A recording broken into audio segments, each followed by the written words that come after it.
आपके बारे में कैसे करेगा? Hello hello. तो आज के प्रेस कॉन्फ्रेंस में आप लोगों ने अपना समय दिया, इसलिए मैं अपनी तरफ से अब तमाम साथियों को तहे दिल से मुबारकबाद देता हूँ, बधाई देता हूँ।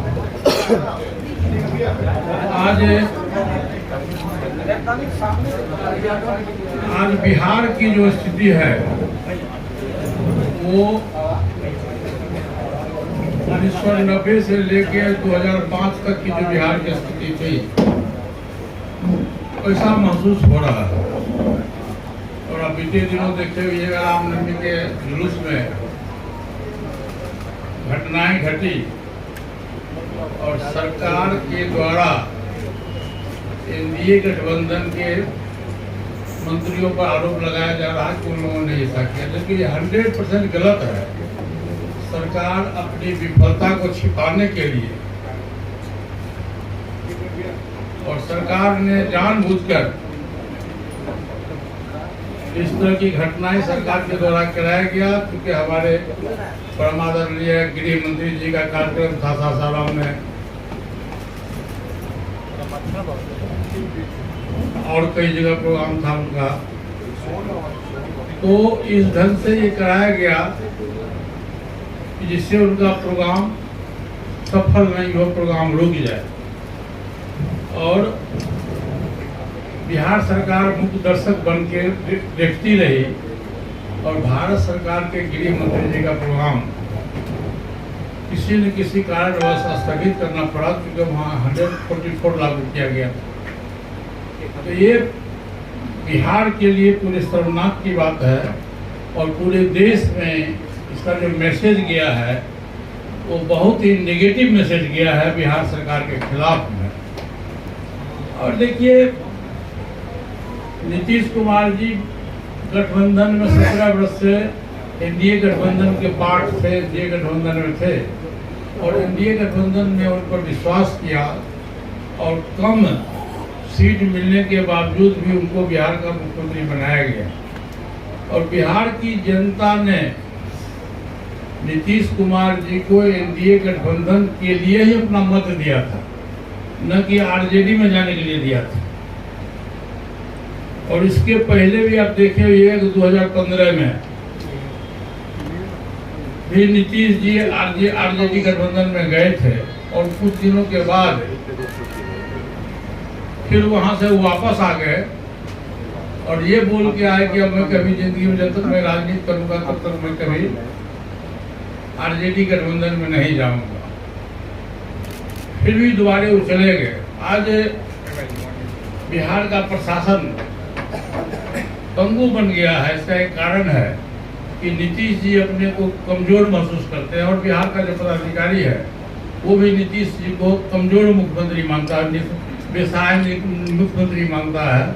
और कोई भी डिसीजन लेने के पहले अपने भाषण में देखते हुएगा कि नीतीश जी तेजस्वी यादव की तरफ देख के ही बोलते हैं। तो ये बिहार के लिए बहुत ही दुर्भाग्य है और मैं भारत सरकार से मांग करूंगा कि बिहार की जो लॉ एंड ऑर्डर की स्थिति है, गृह मंत्री जी से मैं आग्रह करूंगा कि यहाँ के जो महामहिम राज्यपाल है इनसे रिपोर्ट मंगावें कि बिहार की रियल स्थिति क्या है। यहाँ जो लॉ एंड ऑर्डर बहुत ही खराब है। रोज डकैती, रोज लूट, हत्याएं हो रही है, बैंक रॉबरी हो रहा है और बिहार सरकार इसमें बिल्कुल ही विफल साबित हुआ है। इसलिए मैं माननीय गृह मंत्री से आग्रह करूँगा कि बिहार की ताज़ा स्थिति के बारे में वो रिपोर्ट मंगावें और फिर भविष्य में जैसा हो वैसा किया जाए। दूसरा, आज जो प्रेस कॉन्फ्रेंस करने का मुख्य उद्देश्य है, तो हमारे चंदन सिंह जी पहले इस घर में थे, अब कुछ कारणवश उसे नाराजगी हुई होगी, कुछ दिनों के लिए चले गए, दूसरे दल में चले गए। मैं नाम नहीं लेना चाहता हूँ किस दल में गए हैं, दूसरे दल में चले गए। फिर इनको पश्चाताप हुआ, महसूस हुआ, पश्चाताप नहीं महसूस हुआ इनको कि मैं गलत जगह गया हूँ। फिर इन्होंने अपनी आस्था हमारे दल के साथ व्यक्त किया है। हमारे पार्टी के तरफ भी मुखातिब हुए हैं। मैं इनको तहे दिल से आशीर्वाद देता हूँ। आप घर में आए हैं, दुरुस्त रहे। और मैं अपनी ओर से पहले जिस पद पर थे, पार्टी के बिहार के प्रवक्ता थे, मैं उनको प्रवक्ता का पद पर मनोनीत करता हूँ। राष्ट्रपति शासन की मांग कर रहे हैं क्या बिहार में? सवाल ले लीजिए। आप उसको उल्टा मत समझिए। मैंने गृह मंत्री जी से मांग किया है कि बिहार की जो स्थिति है, लॉ एंड ऑर्डर की जो स्थिति है, रामनवमी पर जो घटनाएं घटी है, उसकी पूरी रिपोर्ट महामहिम राज्यपाल से रिपोर्ट ले लें। रिपोर्ट आने के बाद रिपोर्ट में क्या तथ्य आता है, उसके बाद भारत सरकार इस पर अपना निर्णय ले। आपने कहा कि गृह मंत्री के कार्यक्रम को प्रभावित करने के लिए किया गया, आपको भी आशंका है क्या कि कुछ लोगों ने इस तरह के काम करवाए? हाँ, निश्चित रूप से हुआ है, निश्चित रूप से हुआ है। और गृह मंत्री जी का वहाँ प्रोग्राम था, बिहार में 2 प्रोग्राम था। उस प्रोग्राम से आरजेडी और बिहार की जो सरकार है वो घबरा गई और जानबूझ के उन्होंने रामनवमी के मेले पर, रामनवमी के जुलूस पर ये जो हंगामा हुआ है, ये सुनियोजित हंगामा है। और प्रशासन मुख्य दर्शक बन के बैठे रहे। तो नीतीश कुमार ये कहे हैं, ये जो बिहार जला है, इसके पीछे कौन है, कौन बी टीम काम कर रहा है, कौन? अरे भाई, तो मैं तो कह रहा हूँ गृह मंत्री जी से कि आप इसकी जांच करवा लीजिए। नीतीश कुमार से हम जांच नहीं करा देंगे। हम यहाँ का झगड़ा है तो महामहिम राज्यपाल महोदय है, उनसे मैंने कहा है कि आप जांच कराइए और जांच कराने के बाद जो लोग दोषी होंगे उन पर कार्रवाई की जाएगी।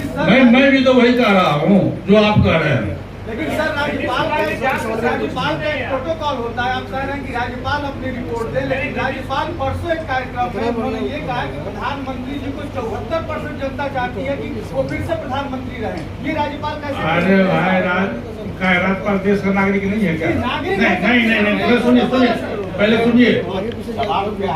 सुनिए, ये मौलिक अधिकार है। हर एक व्यक्ति का मौलिक अधिकार है। देश का जो नागरिक है उसको मौलिक अधिकार है। आप उसके अधिकार का हनन नहीं कर सकते। पहले वो देश का नागरिक है, तब दूसरे राज्यपाल है। बिहार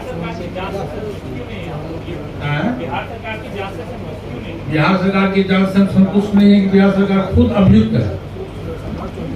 बिहार सरकार के रहते हुए, मुख्यमंत्री के रहते हुए, प्रशासन के रहते हुए घटनाएं घटी है, तो इसलिए जो अभियुक्त है उसे हम जांच किसे करा रहे हैं? जो निष्पक्ष बॉडी है उसे जांच कराने की बात हो रही है। या तो इसकी जांच सीबीआई से हो, इसकी जांच सेंट्रल एजेंसी से हो। लेकिन सर, महागठबंधन सरकार का आरोप है कि विपक्ष की ही साजिश किया जा रहा है। महागठबंधन सरकार का आरोप है कि विपक्ष ने ऐसा किया। मेरा आरोप है कि बिहार सरकार ने ऐसा किया। आप इसकी जांच करा तो लीजिए। मैं तो जांच की बात कर रहा हूँ ना। ठीक है, राज्यपाल महोदय से नहीं कराइएगा, सीबीआई से इसकी जांच हो।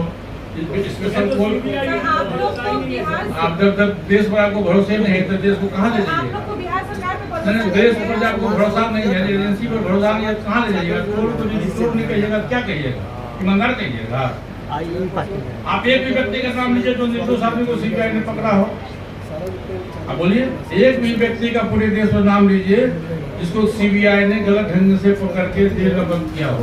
जो दोषी है, सुनिए, जो दोषी है उस पर सीबीआई कार्रवाई कर रही है। कोर्ट का अपना जुडिशन होता है, सीबीआई का अपना जुडिशन होता है, उसमें सरकार का कुछ लेना देना नहीं है। आप एक भी व्यक्ति के नाम बताओ जो व्यक्ति निर्दोष हो, उस पर सीबीआई कार्रवाई की हो। आप बताइए, आप ये प्रश्न पूछ रहे हो हमसे, आप बताइए कौन सा व्यक्ति है साजिश पर सीबीआई ने गलत काम किया, ईडी ने गलत काम किया? इसलिए देखिए, देश चलता है संविधान से, देश चलता है नियम कानून से। जो दोषी होगा उसको सजा मिलेगा, जो निर्दोष होगा वो मुक्त हो जाएगा। ऐसे फोन चला बंगाल का आदमी है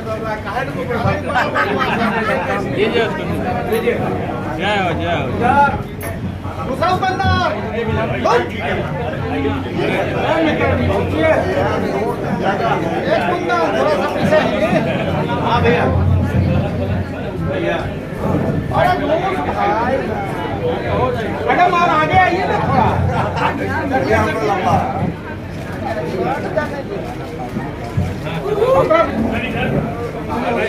हाँ।